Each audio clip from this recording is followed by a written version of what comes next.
Kung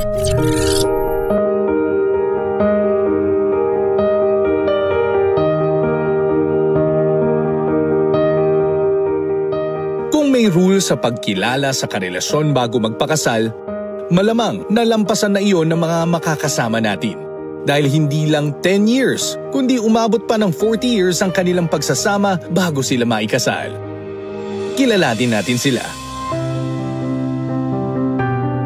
1984 pa nang nagsimulang magsama, pero sa kasalang bayan last year lang silang nakapirma para maging legal na mag-asawa. Nanay Rosario at Tatay Renato Peregrina. 27 years ago, nagsama silang dalawa, ngunit hindi alam ni Tatay na may mga anak na pala si Nanay sa pagkadalaga.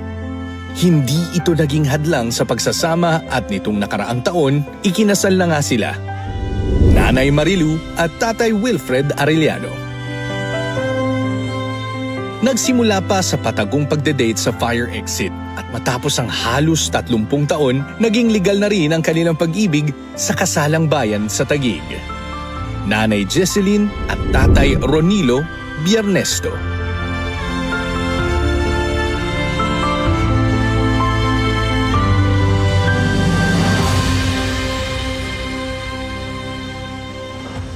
Isa sa pinakapaborito kong trabaho bilang isang mayor ng Taguig ay ang pagkakasal.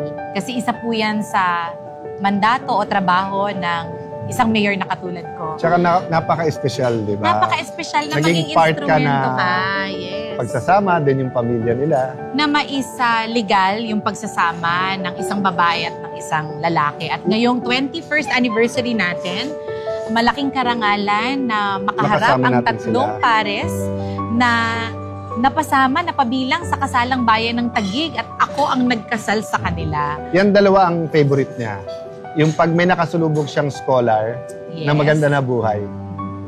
Halimbawa sa ospital, sa mga radiologist, ma'am, kami po ay scholar or nag-manager or isang beses, wala dun sa bahay nung kumatok, pero may streamer doon, sabi nung tatay, yung anak ko nasa Middle East, maganda na buhay niya. Secondly, pagka nilalapitan siya na, ma'am, ikaw nagkasal, or yung mga anak, na, ma'am, kayo daw nagkasal sa parents namin, doon siya tuwan-tuwa. Totoo yan. At ngayon, kasama natin si Ate Rosario at Kuya Renato, Ronilo at Jesseline, Wilfredo at si Ma'am Marilu. Tatlong pares ito sa kasalang bayan, doon sila na ikasal. Pwede ko po bang malaman, paano ko kayo nakumbinsi na sumali sa kasalang bayan ng Taguig? Simulan po natin kay Ate Marilu at kay Kuya Wilfred. Kami po talaga Tubong Makati po. Tubong Makati? Yes po. Okay. Nabanggit ko po nga sa inyo nung kami kinasal. Parang hinintay lang po yung maging Taguig. Para kayo ay maikasal. Yes po. Pero ilang taon na kayo magkasama? 33. Wow! Nainggan niya kami magpakasal nung naging Taguig. Anong sikreto din ng matagal yung pagsasama sa Siguro po give and take. Lalo po ito masyadong pasensyoso. Saka po natanggap niya po yung tatlo ko pong anak. Ako po ay byuda. Pwede ho bang tanong, Kuya Wilfredo, ano ho ba ang namumukod na katangian ni Ate Marilu na nakita ninyo at nakumbinsi talaga kayo? Hindi lang tanggapin siya, ha? Kundi pati yung tatlong anak niya. Yung makita ko po siya, ganyan ko na gustuhan ko po siya, tapos sinama niya ako sa kanila, nakita ko rin yung tatlong anak niya. Yun, parang ayos naman, kaya naman yung mga anak niya, mabait din. I'm proud of you po. After 33 years, pinili ninyo na maisaligal yung inyong pagsasama, which is the right thing to do. Si Kuya Ronilo at si Ate Jesseline. Gaano katagal na kayo magkasama? 23 years. Teka muna, may nabalitaan ako dito eh. Pwede nating bigyan ng pamagat yung love story nila. Tawagin na lang nating 10-7. Bakit 10-7? 10-7 kasi pareho silang nagtatrabaho sa isang kondo. Yung isa nagtatrabaho sa 7th floor at yung isa nagtatrabaho sa 10th floor. Pero alam mo kung saan sila nagde-date? Nagbe-burger and pizza date sila sa fire exit ng kondo. Tama? So, pwede niyo po ba kaming bahaginan ng inyo pong love story? Ano po siya sa taas. So, yung driver po namin, nagtatanong po siya. Sabi niya, parang may dalaga kayong driver. sabi ko, sabi ng driver ng boss ko, sabi niya, sige, ipakilala ka doon. Tapos, binigay po ang number. Tapos, kinagubihan, nag-text na po sa akin. Tapos, At yun na ang simula. Opo, tuloy-tuloy na po. Pero yung kanya-kanyang storya, part din ng sikreto ng pagsasama eh, di ba? Kasi nga, from the kilig side to the hirap side to the bangon side, di ba? Kaya kayong hindi mapaghiwalay kasi may sarili kayong storya. May isa akong tanong. Matagal niyo po bang napasagot ng oo si Jesseline? Medyo may katagalan konti. Gaano po yung matagal? Yung mga 1 month.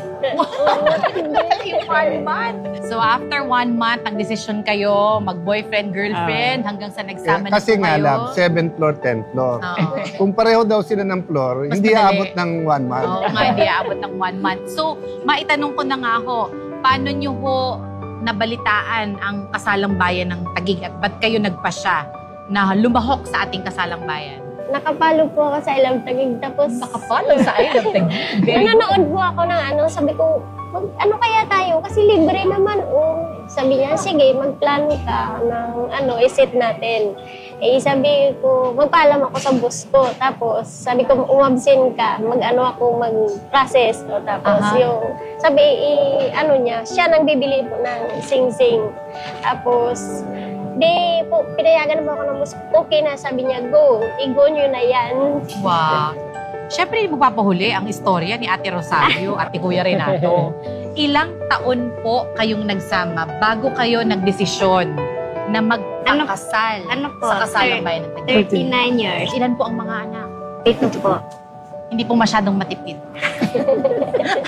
Yung curious lang ako. Parang nalipasan lang ba ng panahon or parang nagplano din kayo Ilang una? beses kami nagbabalak at sumubok magpakasal. Lagi na naging busy kami sa paghanap. Kaya parang naisasantabi hanggang dumating ang kasalang bayan. Napalitan mo lang. Sabi ko sa kanya, magpakasal na tayo kasi magsisenior na ako. Kailangan na requirements din ng mga anak mo. Ng mga bata. Requirements po yan eh. Correct. Oo. Yung namin, marriage contract. Curious lang po ako. Pagkatapos po nung kayo ay maikasal, meron po bang mga pagbabago? Ano yung pakiramdam ho nung nakasal na kayo? Lalo ho kami naglapit na sa isa't isa. Ay, that's very nice. Magaang na yung pakiramdam nung kayo ay maikasal na sa kasalang bayan. Opo. Salamat po. Alam niyo, sa totoo lang, lumulokso yung heart ko. 4,000 na ho yata ang naikasal ko. Siguro yung mga anak nyo, iba din ang joy nung araw na Naikasal yun. kayo. Masayang-masaya ho. Pinakamasaya mga bata. Tama. masaya. Mga anak, ang pinakamasaya. Di ba?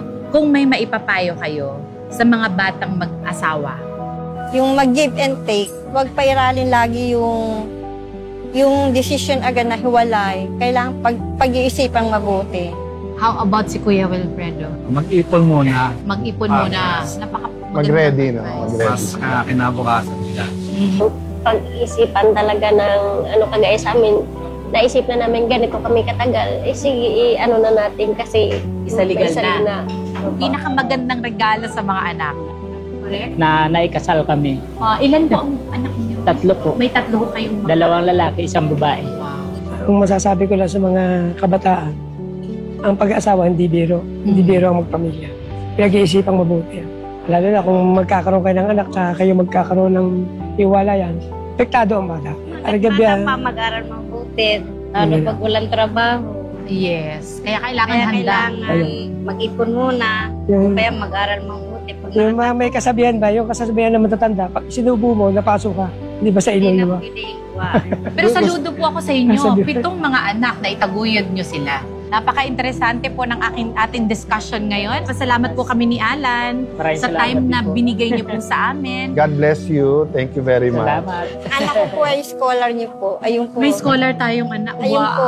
Halika, Pwede. Samahan mo yung parents. Okay. At darling, hindi siyempre magtatapos yung show ng hindi ako personal na babati sa yung happy anniversary. Happy anniversary. Thank you so much.